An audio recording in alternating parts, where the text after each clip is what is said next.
토론토 대학교의 중독과 정신건강연구소라는 곳에서 10년간 데이터를 축적해가지고 분석을 했는데 운전자들 가장 화나게 하는 것 1번이 끼어들기입니다. 여러분들도 종종 당해보거나 가끔 내가 가해자가 되기도 하시죠. 이게 보복운전을 유발하기도 하고 큰 사고를 만들 수 있어서 자제해야 됩니다. 걸리면 과태료 4만 원이에요. 근데 오늘 본문에 보면요, 누군가의 끼어들기로 인해서 진짜 미칠 것 같았던 사람 한 명이 등장을 합니다. 죽을 병에 걸린 자기 딸을 위해 회당장이라는 신분도 내려놓고 간절히 예수님께 소원해서 그 예수님을 모시고 그 딸의 병을 고치러 가던 야이로라는 사람이에요. 근데 이 사람이 예수님 모시고 가는데 웬 한 여자가 끼어들어가지고요, 그 예수님의 발길을 지체하게 한 겁니다. 그럼 이 여자 때문에 이 아버지는 진짜 그 순간 미칠 지경 아니었겠습니까? 그 당시 회당장이라는 직을 가지고 있었는데 이 회당장이라는 것이요, 꽤 그 당시에는 지위가 높아요. 그러니까 지금으로 말하면은 한 지역에 있는 큰 교회의 담임 목사 이 정도 되는데 그 당시는 종교사회니까 그 회당장이라는 직을 가지고 있다는 것은 매우 높은 신분을 가지고 있다는 것을 설명하기도 합니다. 그런 사람이 자기의 신분, 체면 다 내려놓고 예수님을 찾아가서 자기 딸을 고쳐달라고 도움을 요구했으니 얼마나 간절했겠습니까? 얼마나 절박했겠어요. 여러분, 예수님도 그의 간절함을 느끼셨는지 이 야이로를 따라 길을 나섭니다. 그런데 예수님이 움직이니까 군중들이 같이 움직이기 시작했어요.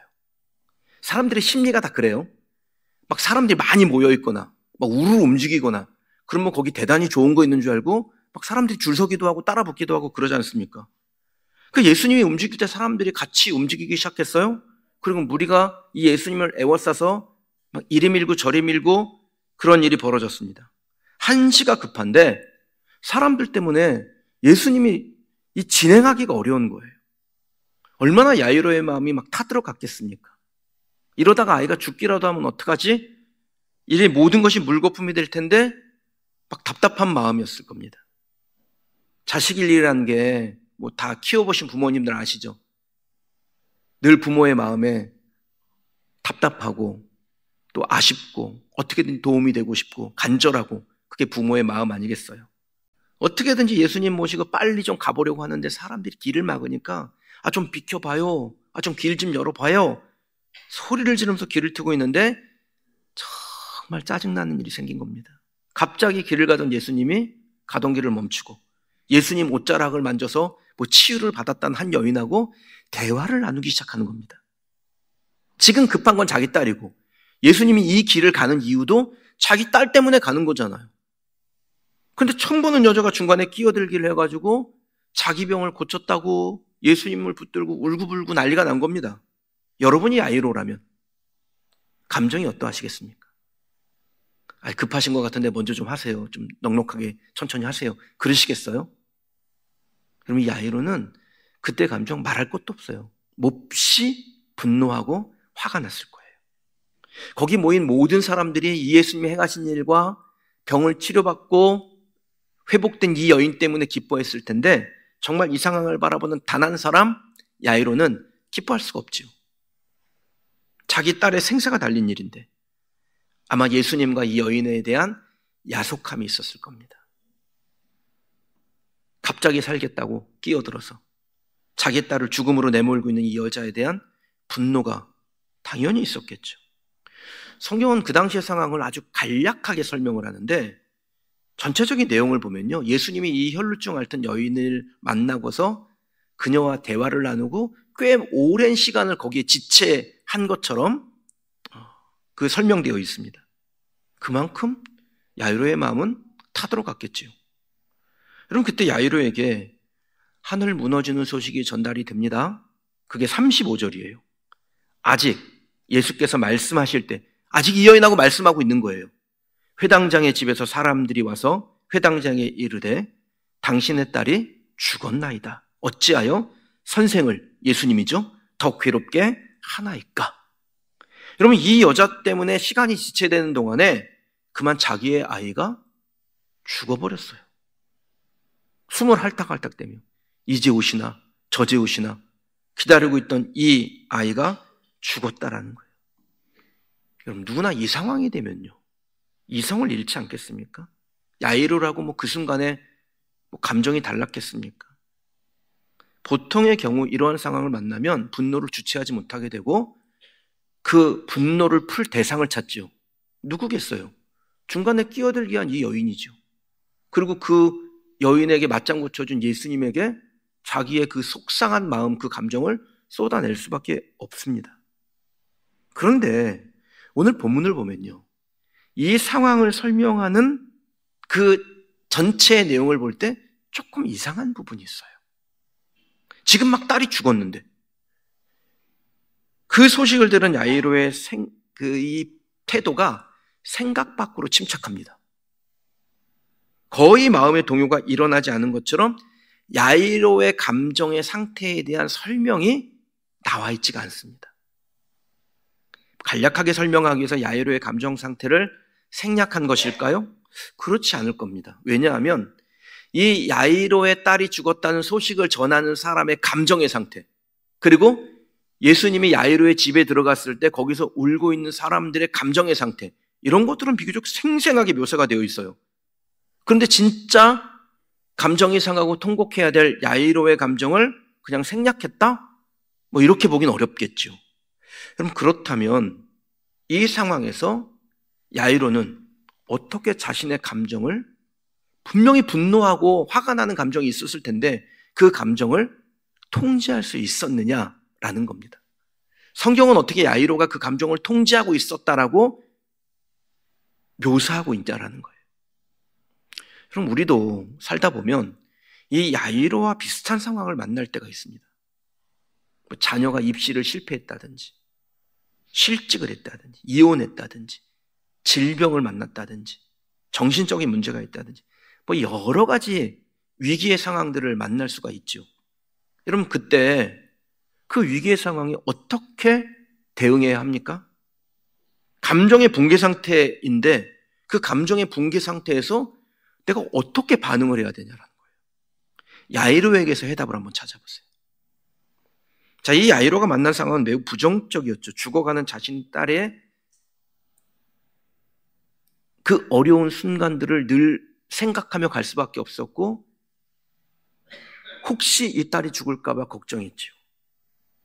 마음은 딸에게 가 있는데 몸이 아직까지 여기에 머물러 있으니 얼마나 불안한 마음이었겠습니까? 그런데 생각지도 않은 끼어들기 사건이 일어나서 더욱더 불편하던 차였어요.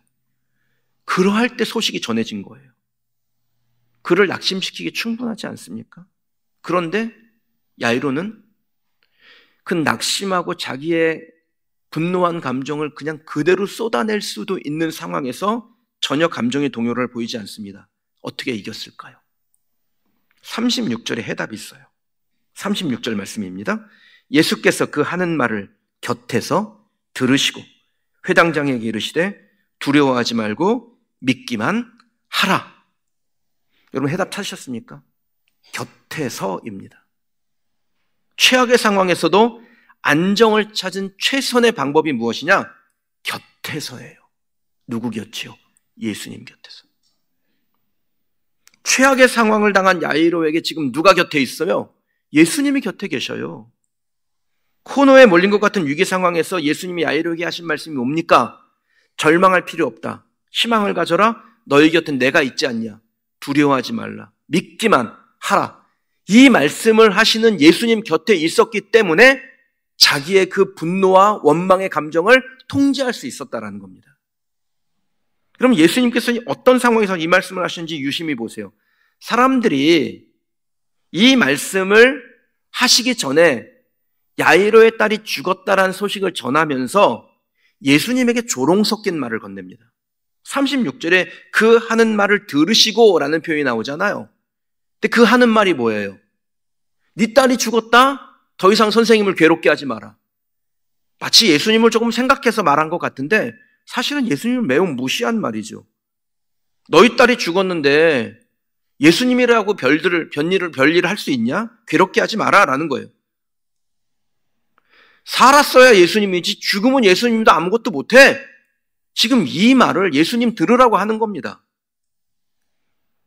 그러니까 소식을 전하는 사람들은 예수님을 좀 돕기 위해서 한 말이 아니죠. 예수님의 능력을 제한하는 말을 한 거예요.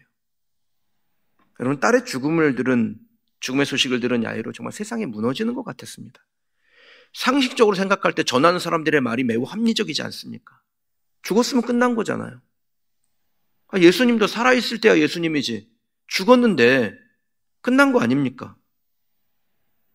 근데 그 순간에 예수님께서 야이로에게 건넨 말은, 그럼 지금 비슷한 상황에 놓여 있거나 앞으로 비슷한 상황을 만나게 될 저와 여러분들이 매우 주목해야 될 말씀이에요. 두려워하지 말고 믿기만 하라. 예수님은 절망에 빠진 야이로에게 두 가지를 요구하십니다. 첫째는 두려워하지 말아라. 둘째는 믿기만 해라. 다른 생각은 아예 하지 말고. 이제 모든 것이 끝났다라고 생각하고 절망에 빠질 법한 야이로에게 예수님은 두려워하지 말아라, 믿기만 해라, 다른 생각은 아예 하지 마. 이 두 가지 생각만 하라는 거예요. 감정의 통제, 그리고 감정의 결단입니다. 두려워하지 말라, 감정의 통제. 믿기만 하라, 감정의 결단. 그럼 지금도 같아요. 힘든 일을 만나셨습니까? 주님이 우리에게 제일 먼저 요구하시는 게 뭡니까? 두려워하지 마라라는 겁니다. 우리의 감정을 통제하라는 거예요. 함부로 하나님의 능력을 제한하고 부인하는 감정을 표출하지 않도록 통제하라는 거예요. 그 다음에요, 믿기만 하라. 감정의 결단을 내리라는 겁니다. 상황은 믿을 상황이 아닌데 우리 하나님 능력이 하나님이니까 난 하나님 믿습니다. 모르겠습니다. 난 믿습니다. 이거 하라는 거예요. 그럴 때 주님은 저와 여러분에게 기적의 주인이 되실 줄 믿습니다. 야이로의 인생에서 일어난 이 기적이요, 감정의 통제와 결단을 요구하시는 주님께 믿음의 반응을 했기 때문에 그의 삶에 이와 같은 놀라운 역사가 일어난 것이에요. 예수님은 지금도 이 야이로처럼 자기의 감정을 통제하고 자신의 감정을 결단으로 하나님 앞에 내어놓고 믿음을 보인 사람에게, 야이로에게 기적의 하나님이셨던 것처럼 저와 여러분에게도 기적의 하나님이 되어주실 줄 믿습니다.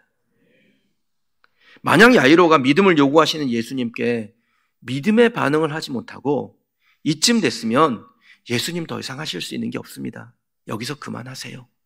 그랬다면요, 그는 주님의 기적을 보지 못했을 거예요. 예수님도 어쩔 수 없는 분이라고 그 부정의 기류에 편승했다면 야이로의 이야기는 성경에 기록될 수 없는 것입니다. 사랑하는 성도 여러분, 주님이 우리를 포기하시던가요? 여러분이 어떤 형편과 상황에 있어도 주님이 우리를 포기하시던가요? 주님은 포기하지 않습니다. 주님이 포기하지 않으셨다면 여러분들도 포기하지 마세요. 주님이 아직 함께하고 계시다면 끝난 거 아닙니다. 사람들은 끝났다라고 하겠죠. 더 이상 하나님 괴롭게 하지 마. 하나님도 어쩔 수 없는 거야, 이건. 그렇게 조롱할 거예요. 그러면 그때 주목하셔야 돼요. 우리를 힘들게 하는 그 부정적 환경이 우리가 주목해야 될 것이 아니라 우리가 바라보고 주목해야 될 것은 내 삶에 기적을 행하시는 우리 주님이십니다.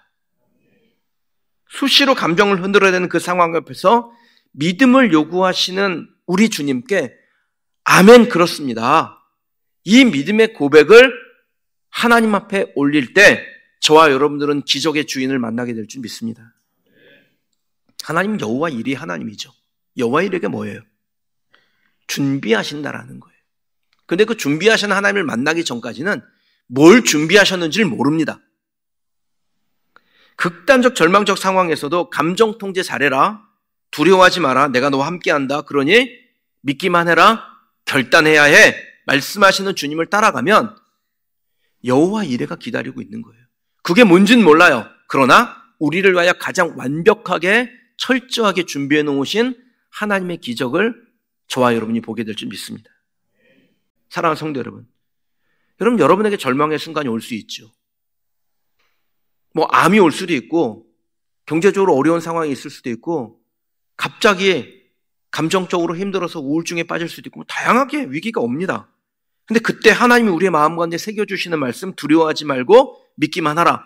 감정 통제하고 감정적 결단 내려서 믿음으로 반응해라. 이 주님의 말씀에 시선을 둔다면 저와 여러분들은 하나님의 기적을 경험하게 될 줄 믿습니다.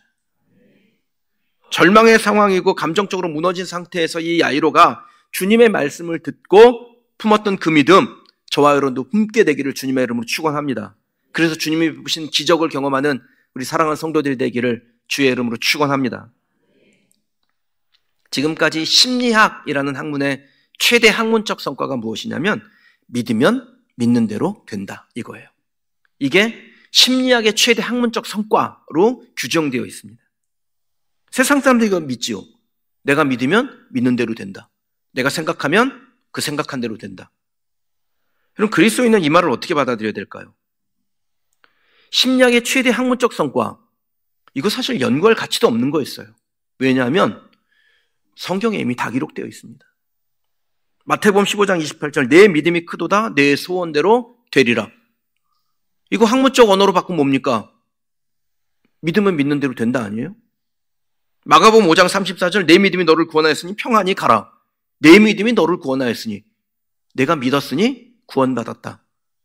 똑같은 말 아닙니까? 마가복음 9장 23절 믿는 자에게 능히 하지 못할 일이 없느니라. 더 정확하죠? 믿으면 믿는 대로 된다. 여러분 성경은 이 심리학의 학문적 성과가 나오기 전부터 우리가 믿음을 가지면 믿는 대로 된다라고 말씀하고 있다는 겁니다. 그런데 왜 우리가 이 믿음의 결과를 얻지 못해요? 그 이유는 부정적 환경을 이기지 못하기 때문이에요. 우리를 낙심시키려고 하는 모든 부정적인 환경을 이기지 못하고 믿음으로 반응하지 못하니까 결과가 그 부정을 따라간다라는 거예요. 여러분 기적을 경험하고자 한다면 신경 써야 될 일이 있어요. 여러분에게 수없이 공격하고 흔들려고 하는 그 부정적인 환경을 제거하는 겁니다. 부정적 환경 제거하셔야 돼요. 그럼 예수님께서 야이로의 죽은 딸을 살리기로 작정하시죠. 그 소식을 들었는데도 예수님은 그 길을 갑니다.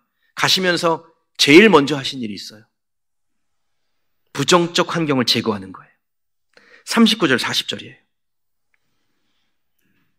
들어가서 그들에게 이르시되 너희가 어찌하여 떠들며 우느냐? 이 아이가 죽은 것이 아니라 잔다 하시니 그들이 비웃더라. 비웃더라 뭡니까? 부정적인 기류가 그 안에 있었다라는 거죠. 예수께서 그들을 다 내보내시는데 뭐 하신 거예요? 그 비웃고 떠드는 사람들을 다 내보내셨어요. 제거했다라는 겁니다. 그리고 그 아이의 부모 믿기로 작정했잖아요. 그리고 자기와 함께한 자들 누구예요? 기도의 동역자였던 베드로, 야고보, 요한 자신의 동역자들을 데리시고 아이 있는 곳으로 들어가사. 그러니까 예수님이 하신 일은 뭡니까? 이 야이로에게 두려워하지 마라, 믿기만 해라, 그거 요구하신 후에 죽음의 현장으로 가세요. 근데 가보니까 정말 슬픔의 도가니죠.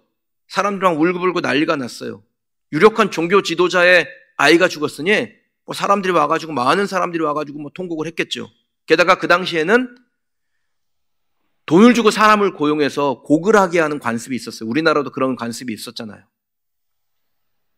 아이고 아이고 하고 곡을 하는 겁니다. 그러니까 상가집에 갔는데 막 사람들이 막 울어요. 그러면 마음이 막 위축되고 여기선 웃으면 안 될 것 같고 도저히 희망이 없을 것 같고 그런 감정이 들지 않아요. 예수님이 야이로의 집에 도착했을 때 그런 분위기였다라는 겁니다. 그때 예수님이 매우 놀라운 말씀을 하세요. 뭐 조용히 혼잣말 한 것도 아닙니다. 큰 소리로 외칩니다. 너희가 어찌하여 떠들며 우느냐? 이 아이가 죽은 것이 아니라 잔다.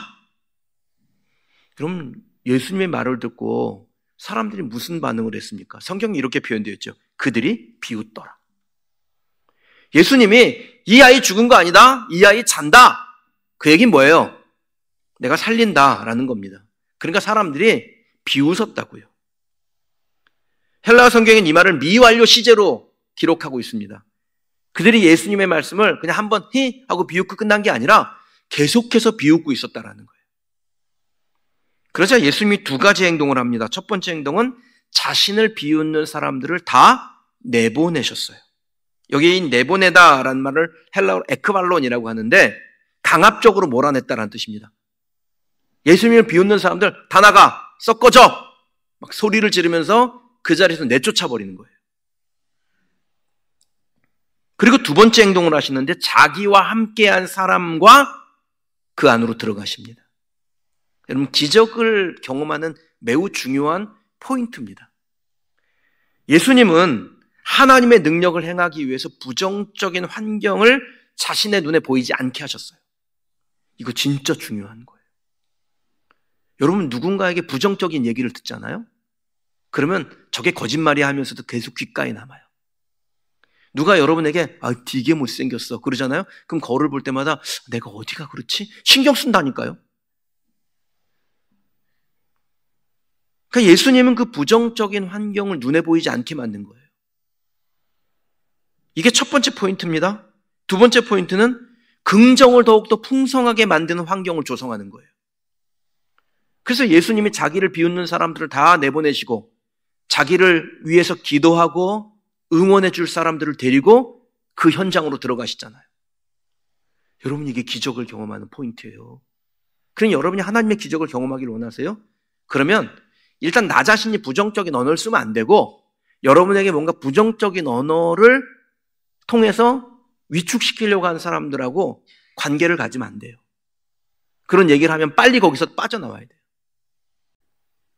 인식하지 못해서 그렇지 우리 인생 전체가 부정적인 기류 안에 들어가 있어요.